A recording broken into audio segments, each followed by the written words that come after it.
the Workforce Connections podcast, where we discuss workforce development in Southern Nevada. Here's your host. Hi, and welcome to another episode of the WC podcast. Today, we have a very special guest.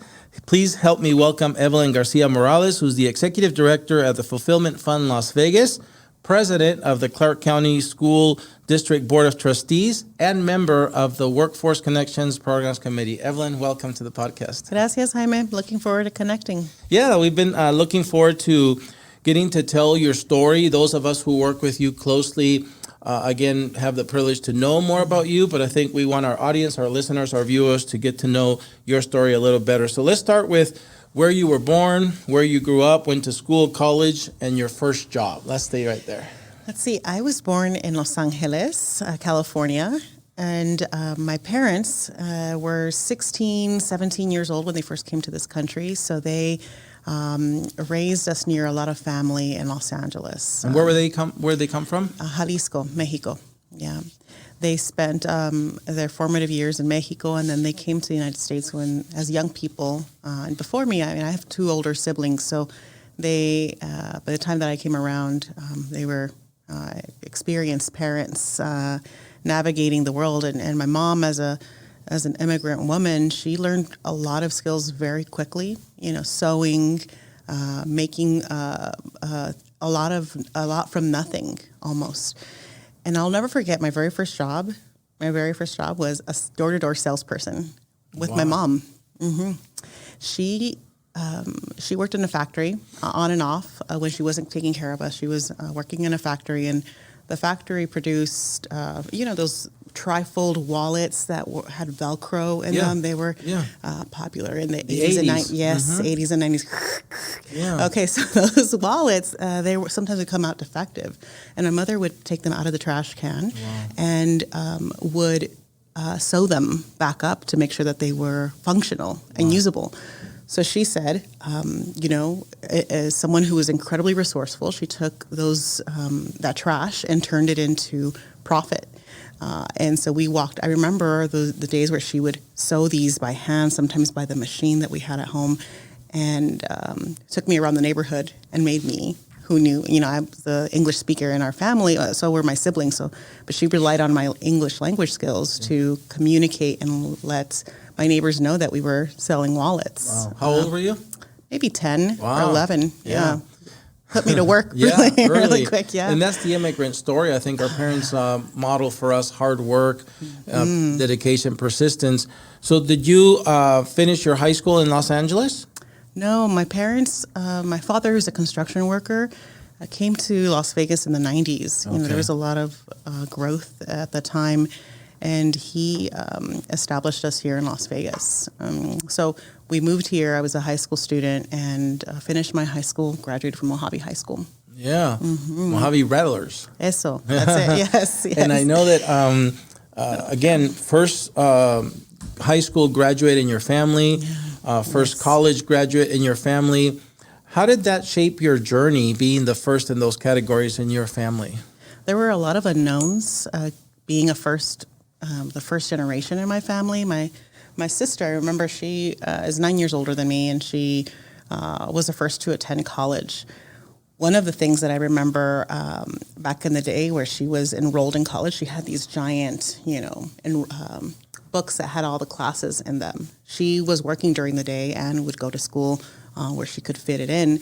And I remember her asking me to make phone calls to register her for classes. And so she had different scenarios, like 5 different scenarios of classes that she could potentially take.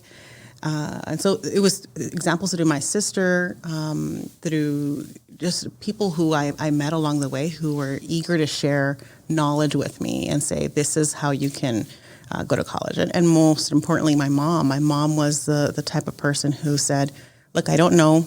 I know about college. I don't know how to help you get in, but I expect you to go to college. She actually demanded all of her children to either continue their post-secondary education or pursue a trade or certificate program or contribute financially to the household immediately after high school graduation. So she forced me. She said, look, you have to. But along the way, I saw people very few people who look like me who were on that path. And it made me hungry. Honestly, I was like, I want to be this for other people too, so that when young people are coming up, I want them to see that that this path is possible. Yeah, and I think that's the source of the essence, I think, of your mission, and we're going to talk about that next, because during our research, we saw a podcast that students from Mojave did on you, your fellow rattlers there, and they interviewed you, and you shared a lot of things there, and we're going to leave the link on the screen so other people who are interested in seeing that podcast can go and watch those two young people interview you as a board of trustees member. But you shared what inspired you, as you said now, to advocate for the success of higher education for many others. Can you share with our audience what inspired you to do that? There are a lot of things. The one thing that comes to mind, specifically from that interview, was that, I mentioned that my family moved to Las Vegas in the 90s, and at one point my parents separated. So we went from a household of two incomes to a household of one. My mom became a single parent very quickly. We moved to a part of town that required us to live in affordable housing. And my mom, she worked late shifts, graveyard shifts. I think that's what they're called, graveyard shifts. And then she'd come out just in time to take me to school. I went to school at 7 a.m. She was out by 6, came to pick me up at 6:10, and we were on our way to Mojave by like 6:30. There were times, I remember very clearly, that my mom would fall asleep at stoplights, and she would take micro naps. She'd put the car in park, and she knew that she had maybe like a minute or two to just close her eyes and get some rest, because she knew she'd have to keep driving, right? She kept us safe, and I'm so grateful for that. She instilled in me very early on that, she knew that if I didn't pursue a path of post-secondary education of some kind or had some credential, that I would be struggling the way that she said she did. And that made me made me hungry. That made me want to, one, make my mom proud and help her live out her legacy. My mom often talks about how her American dream is her children. That she had this perception that potentially she could reach the American dream, but as she's gotten older, she said, my American dream is the legacy that my kids will have, and I'm so grateful. My mom motivated me, inspired me to want to do more in education, and I'm grateful to her, because my life would be completely different if it wasn't because of her. Yeah, and I think that's the common thread in the immigrant story, where our parents model for us and we model for our children that desire to move forward and stand on their shoulders and make the life for those who come after us better than it was for us as well, which is what you're saying. I know that, again, through the research, we found out that after graduating here from UNLV, graduated Mojave, graduated from UNLV. Well, first of all, you graduated with what degree at UNLV? Political science. Yep. Yes. And then you left for 11 years. You spent in the Washington, D.C. area, again, forming those early formative career years where I know you learned a lot, and you're putting that now knowledge to work now in your day-to-day career. So tell us about those 11 years and how they helped shape you as well. I can't talk about my time in D.C. without talking about how I got there. And I'm just so grateful. Again, people just opening, just the generosity of people that I came across on my path from high school to college. While I was in high school, I participated in a program called Close Up. And it essentially gives you a close-up experience in Washington, D.C. And I absolutely fell in love. I went there during spring break with the support of my government teacher, and we walked around Washington, D.C. and learned how government works and how it impacts people on a day-to-day basis. And I fell in love. I said, wow, from feeling powerless, as a daughter of immigrant parents, where I often had to be the one to translate for my family, medical bills, bank, dentists, you name it. I learned a lot while I was a young person having to support my family. And through language. And I said, wow, what can government do to support its people? And it left me so curious. So in college, I pursued a degree in political science, and that inspired me even more to want to be up close and personal and learn more about how government operates and how it serves. It's supposed to serve its people. And while I was out there, I spent 11 years working for national nonprofits that inspire young people to be involved in leadership roles. So I help young people come to Washington, D.C. to learn what I'd learned essentially as a high school student. And I'm so grateful for those opportunities. I mean, I may have taken some of those opportunities for granted because I had exposure to just lawmakers of all kinds, presidents from the various years I was there, to even a band like Los Tigres del Norte. They wow. They came to an event that my organization was hosting, and I remember thinking, like, what am I doing here? What is this?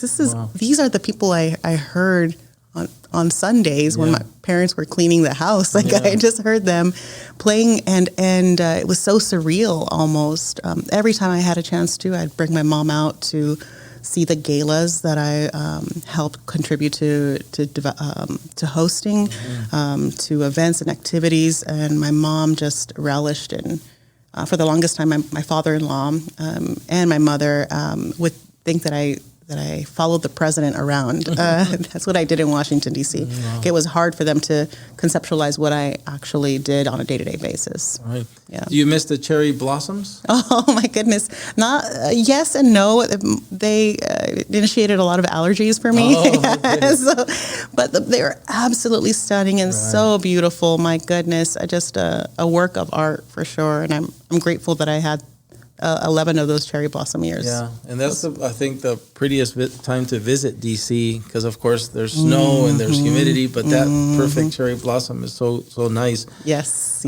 Evelyn, you, again, we did some research to prepare for you. Yes. And you also did a podcast that highlighted the Women's Research Institute of Nevada and their new Leadership Nevada Summer Program, of which you're a graduate. Yes. Tell us a little bit about this program, why it's important to you. Yeah, the Women's Research Institute has a program called New Leadership Nevada, or NEWL for short.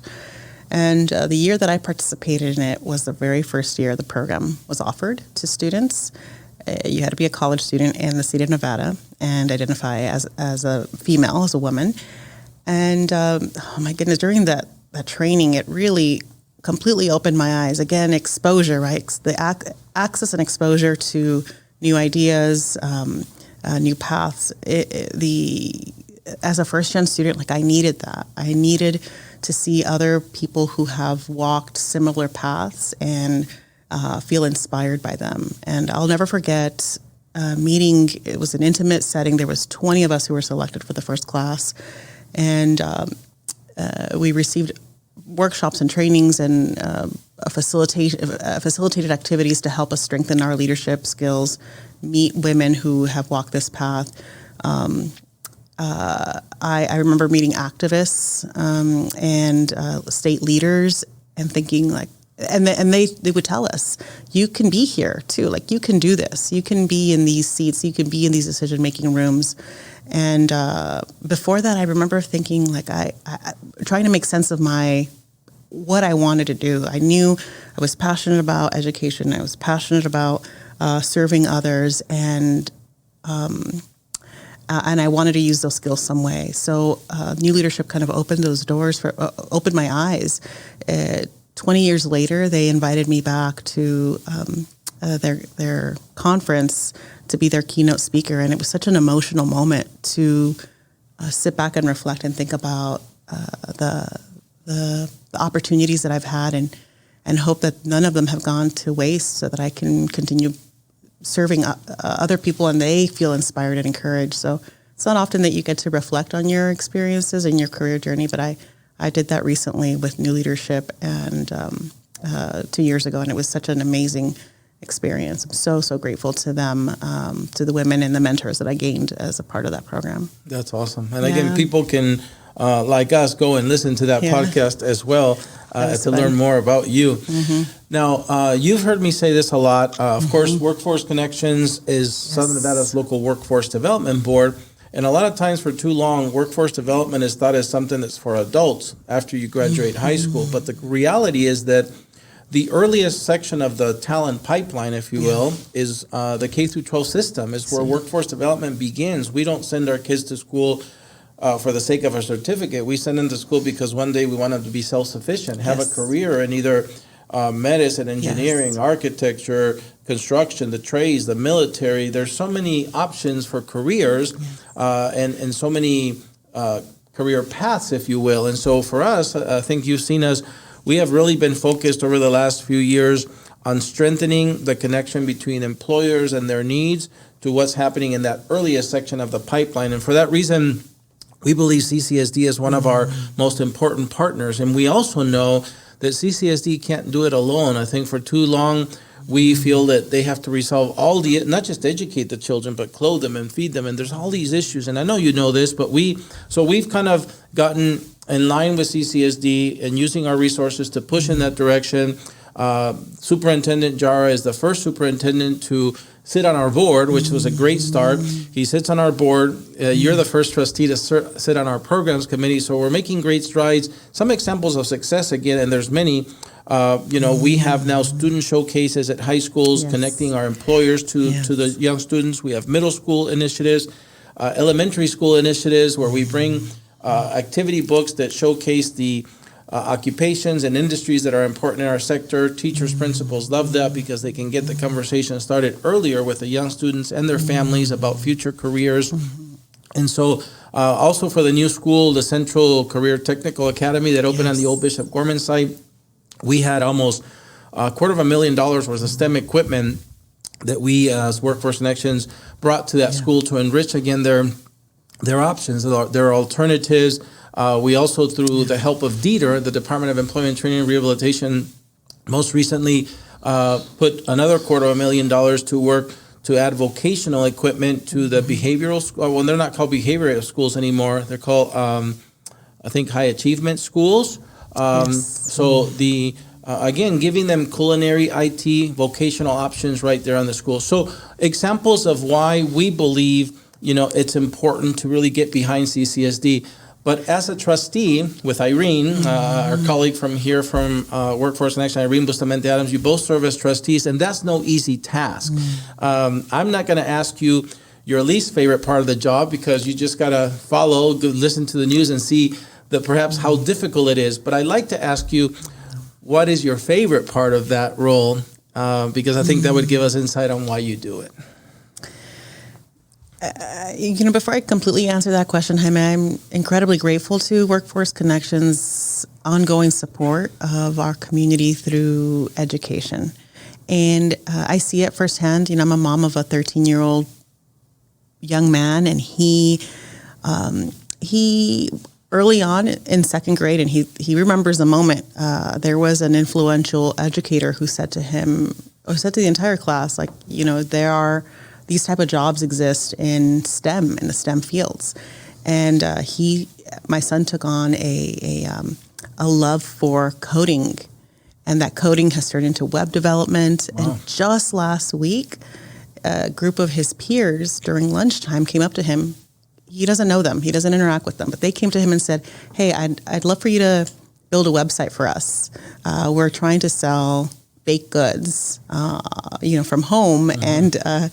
And my son was like, sure, I'll build you a website. So that type of early exposure is so critical. And I'm grateful that connection exists. And it's a blossoming relationship that you have with the district. So I'm grateful for those pieces. In terms of my absolute favorite piece of serving as a trustee, it is there are so many. Honestly, there are so many. It is seeing. Often we are a governing board, so the role that we play is in developing policy, ensuring that the district is following the law, right? However, we have this incredible responsibility to make decisions that help us lead to improve student outcomes. Yeah. And that's our priority. The board is so laser focused, and I have the privilege to serve with now 10 other colleagues who are also working in that direction. It is, I would maybe describe it as the greatest, one of the greatest joys that I have by serving on the board is bringing people together towards a united mission. And I don't know. There's a lot of work to do still, and I'm excited by that work. I'm eager about that work, but I'm especially excited about what will happen in 3 to 4 years because of the investments that we're making now in building a strong sense of focus towards improved student outcomes. It is so exciting, and that's like the very geeky answer. Like they're all answers are like my answers. They're real, right? And like I'm super geeky about this type of work, but I love seeing how our students get to benefit from the impact of our decisions. I love how you simplify it because you're right. There's so much before it that contributes to it. But at the very end, that's the measure of success. Are we really increasing student outcomes? And of course, behind the screen, which adds the complexity of your role and leads to all the things that perhaps don't make the favorite list, but because you have to deal with transportation and food and hunger and clothing and behaviors and adults and all these different things. But I love how you put it that at the end of the day, hopefully what we care about the most and why we do everything and resolve those issues is to increase student outcomes. Yes. Yeah. Yes. So, Evelyn, I know, again, we're thrilled to have you as part of the Workforce Connections Programs Committee for these reasons, because you are not just a subject matter expert, so passionate about this topic. And so we've kind of given some examples of how the collaboration is better than ever between Workforce Connections and the school district, the earliest piece of our talent development pipeline. But what would you like to see over the next few months, years, our partnership produce? What kind of successes, additional to the ones we've talked about, would you like to see more of?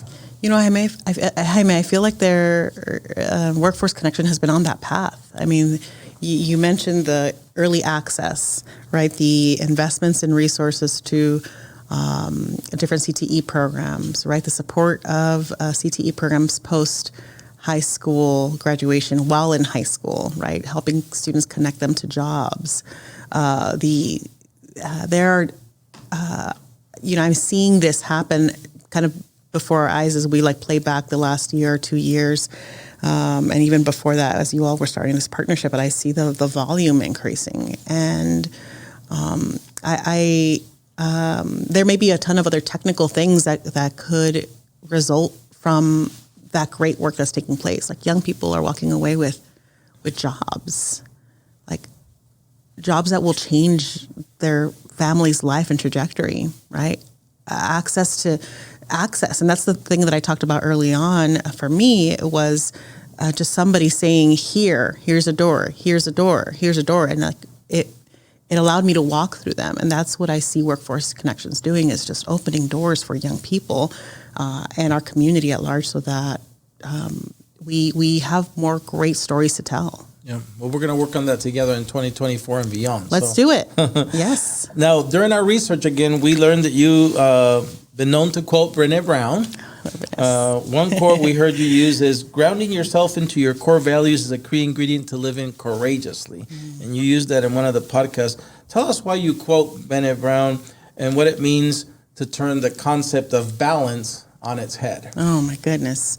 Brené Brown, I am such a huge Brené Brown fan. And it is, I have to share that while in Washington, D.C., I earned a degree in organizational development. So really looking at organizations and the people within the organizations and helping them manage change, helping them manage processes and systems, but really the core of the people. And my career has primarily been in the social sector, right, where people are involved. Not only are you serving people, but you're also very much the people within the organization are a critical component to the success of the people outside who you serve. So I just became a student of Brené Brown, and I followed her, and I have participated in leadership trainings that she's offered. A couple of years back, she was here at the Society of Human Resource Management, I found my way into that conference so that it was, and she spoke to hundreds of people, but I was there 2 hours before the workshop began, before her speaking engagement began, so that I wanted a front row seat to just hear what she had to say about living courageously, right, through our values. And I feel like that's a message that I'm constantly reminding myself, that we in leadership roles are often pulled in different directions. And if we're not clear about our values, if I'm not clear about my values, I feel like I could easily be distracted and make some poor decisions. So for me, I'm grounded in generosity and kindness, in my family and my spirituality. Like those things are so important to me because they are the drivers in my decision-making processes. And in order for you to sometimes stand in I've had many times where I've had to stand in my values and feel so uncomfortable, right? Like that's part of the courageous part, is that you're going to be uncomfortable when you live in your values because people will push. And it's okay. Everybody's trying to live in their own values and we're trying to make sense of it. But for me, living in my values is something that I'm constantly practicing daily and hoping to encourage other people to do the same, because there's just, at the end of the day, like I look at myself, right? I wake up in the morning, it's just me and myself, and I go to bed and it's just me and myself. I have a family, of course, but I get to choose to live with how I show up, and my values are a huge part of that, and Brene Brown has drawn that out. So I am a student of Brene Brown, and right now she has a podcast too, and she has a hiatus. So when her hiatus is out, she's out of the hiatus, I will be back on and listening to her lovely voice and being encouraged by other people and how they live into their values too. Very cool. I won't ask you how you balance it all, because others have made that mistake already and inferred that, it should be different on a man or a woman, and it shouldn't. It applies to all of us. You're a mom, a dad that's working and has a community role like you do. But instead, I'm going to ask you, how do you spend your time away from work? Because we've heard of all the stuff you do in your professional life, but how do you spend your time away from work? What do you enjoy doing? Oh my goodness. Your family, hobbies, activities. A couple of things. I come home to the biggest hugs that a 2-year-old possibly could give you. So I have a 13-year-old and a 2-year-old, and both of my children are the center of my world. After long days, I come home and I let them climb on top of me, sit on me sometimes. My oldest still sits on me, and he knows it hurts, so he does it on purpose. He is, if I'm not determining what project he's working on that has to do with coding and learning about coding, actually that's as a result of his knowledge and his interest, I've become a student of everything programming and coding. I don't know how to do it all, but I know the different languages, and I've even found resources to help me be more, just to be able to connect with him, because he is just off and going, and I'm trying to catch up. There is just so much to learn in his field of interest. I just bought a Raspberry Pi, and that's not It's not a pie. No, it's not a pie. It's a little chipboard. Yes, it's a chipboard, and he. The latest one just came out, a Raspberry 5, and so we searched high and low for it. So again, I just dive deep into my family. My 2-year-old, who is on a completely different developmental level, right? He is learning language, and so together we play and learn language. Just the other day, he looked at my mom, who's his primary caretaker during the day, and he looked at her hair, and he tapped her hair and said, "Snow." My mom's hair is white. So he made the connection of white and snow, right? Like my mom is, we just found it such a connecting theme. And I recently become a Disney fan. I have never, as an adult, was never interested in Disneyland, but now as a result of my children, I am now a Disney mom. Not a hardcore Disney mom, because there are some that are like Hardcore. Yes, hardcore. But now I am just like at the beginning phases of learning what it's like to be a Disney parent. So those are some of the interests. And of course, reading. I love listening to podcasts.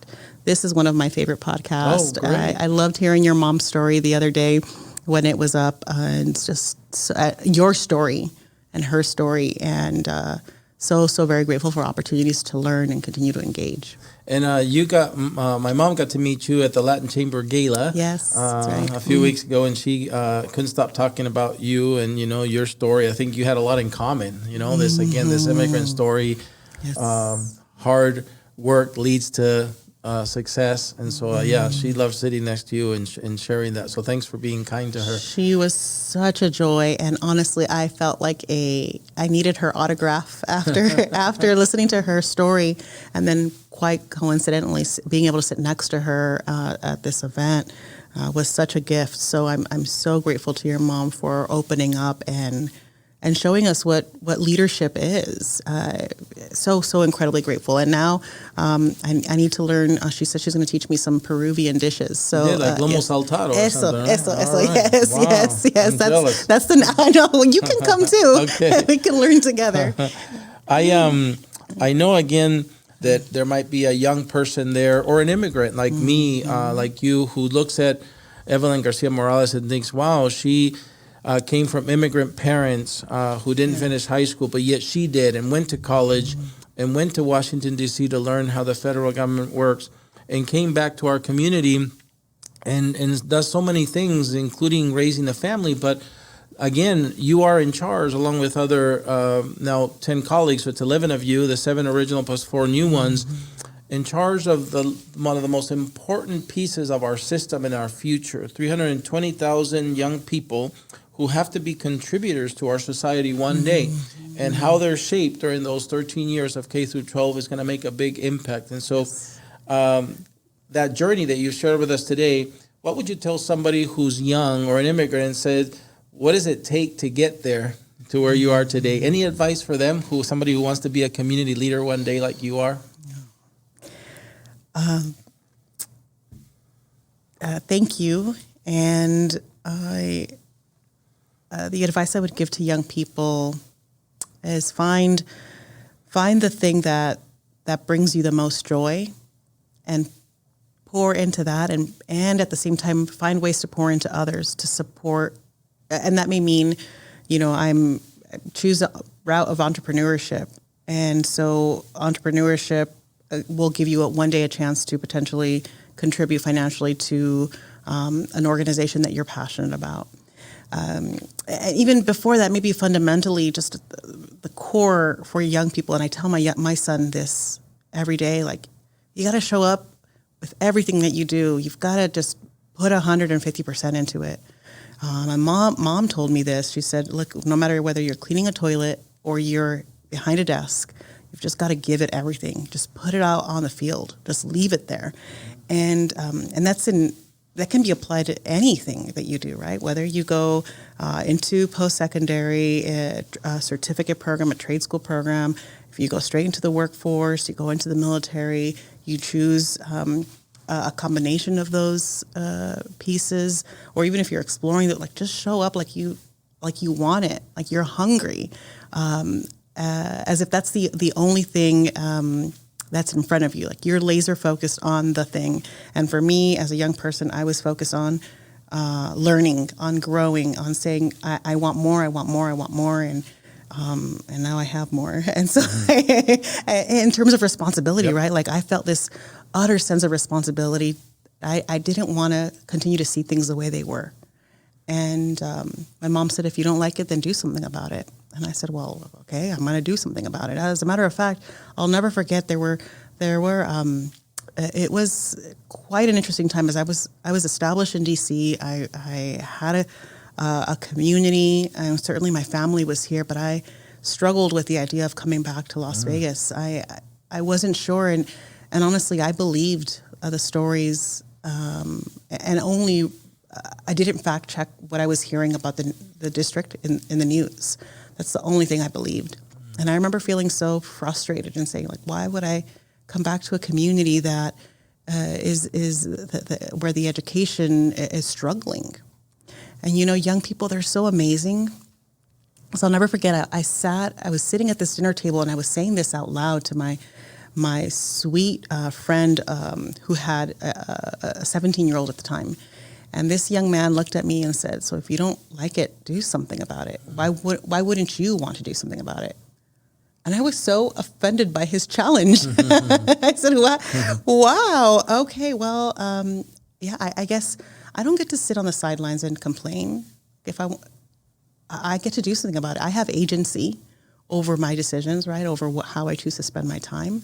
And I'm so grateful that seed was planted in me, right, that I listened and said, I get to choose. If I don't like something, I get to choose how I want to impact it. And so I've used my values. I've used what my mom has taught me and how she's inspired me to try to drive change and share the power, right? Like it's not just me. I happen to serve as the president, but and it's a humbling experience every single day. But I'm just one person out of 11 that is a facilitator of leadership.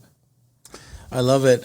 Before we say our goodbyes, Evelyn, I want to stop one last chance or final thoughts, meaning a lot of times there might be events, processes you want to share with the public, the audience about the district. I don't think people need to know they can go to the meetings. A lot of people show up anyway to the meetings, but any projects maybe that you'd like to mention, highlight before we say our goodbyes of what's happening in your world right now. Earlier I talked about our focus on student outcomes and improving student outcomes. So the board just this week recently invested their time, 2 days worth of training on the language of student outcomes. So we determine what the difference is between a student outcome and the input and student goals, student focused goals, along with what inputs go into increase whatever it is that we're hoping to achieve, focus on student outcomes. Like we're just at the beginning of this conversation. We just received training on language and context so that we can take what we've learned and begin applying it by visiting members of our community and having community workshops so that we can hear from our families, our community, what's important to them when it comes to improving student outcomes. So we're about to dive into a really exciting time in the district and specifically around determining values that our community has, instilling that into goals, and then turning that into possibilities for our kids. So I am just, again, humbled by this by this role that I get to play as a facilitator. But my entire group, my peers, we're all going to be working towards making that progress happen and having that unified vision around improved student outcomes. I'm so excited, excited. I love that. I know you guys had that retreat, like you said, brought in some consultants to help, and I think that's awesome to hear that you're really focusing on student outcomes. I know it's easier said than done, but I'm anxious to hear over the next few weeks and months from you and Irene how that progresses. So, and then I know you can count with our support and however Workforce Connections can help. Thank you. I'm excited about this work and really looking forward to the benefits it'll have for our students. Thank you for being here with us today, Evelyn, on Thank the podcast. You. We hope to have you again soon. Mil gracias, Jaime. Thank you. Gracias a ti. Well, that's it for another episode of the WC Podcast. We hope you enjoy it. We hope to see you on a future one. Until then, stay safe.